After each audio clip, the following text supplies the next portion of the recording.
What's up, guys? So look, today I want to talk about how do you solve a complicated problem. Now, and this is something I've been thinking about because one of the things I do here at the clinic is I take students in, whether they're medical students or physician assistant students or nurse practitioner students, and we try to help them learn how to solve medical problems. Okay, and oftentimes, as a family doctor, you might get somebody to come in with a long list of medicines, a long list of complaints, and it can be difficult to, wade through everything and try to figure out, okay, what's important, what's not important, how do we put the story together so that it makes sense? Is everything related? Is it all interlinked, or are they completely separate problems? And it can be very difficult.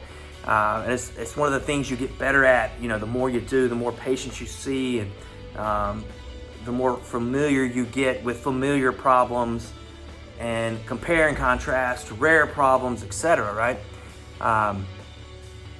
But problem solving itself, whether it's not necessarily just with medical issues. It can be with anything.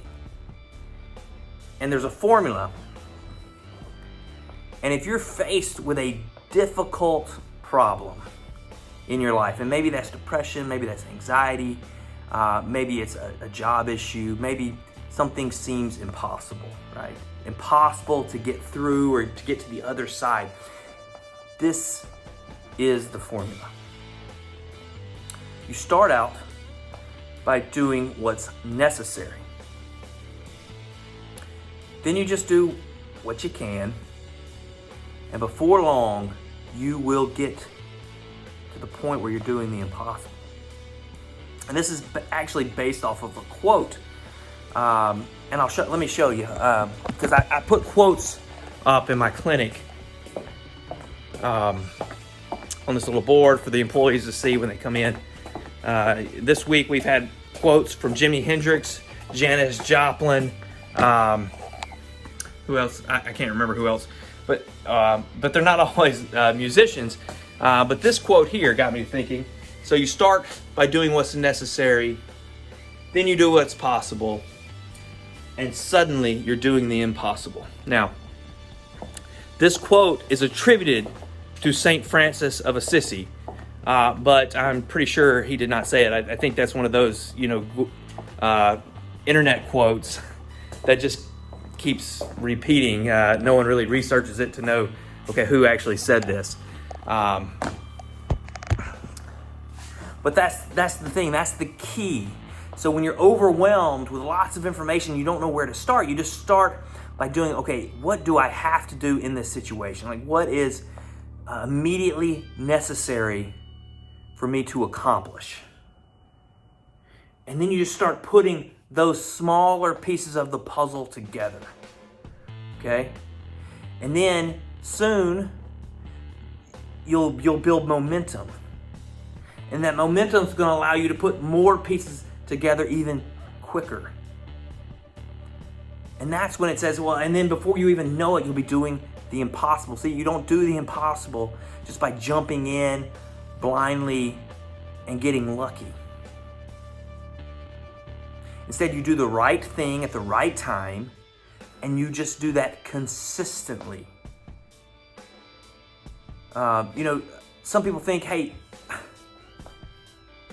have you heard that? What's that saying that luck is basically when preparation meets opportunity?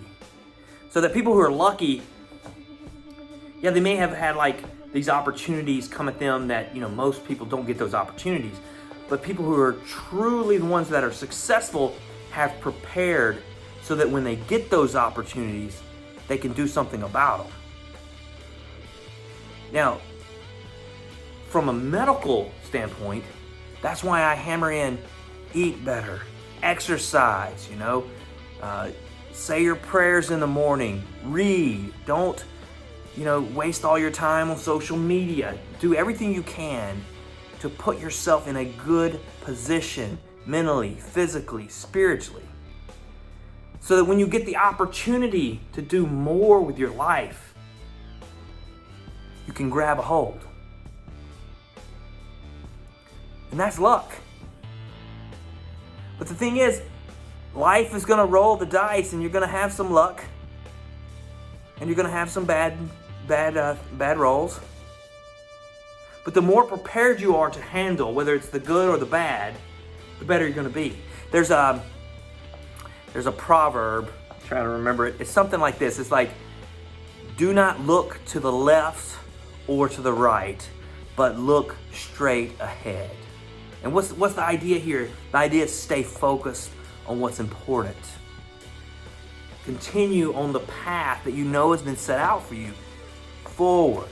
You see, there's distractions on the left and the right. There's distractions. There's things that seem good but aren't. There's things that seem bad. But in reality, they're neither. They're just either distractions, or they're complications, or they're problems to be solved. But how you handle yourself and how you prepare to handle those problems will then determine if you're successful or not. And success is not money. Success is happiness. So, how do you do the impossible thing? You start out by doing what's necessary. Then you just do what's possible. And before long, you're doing the impossible. All right, guys. Hope that was helpful. Peace.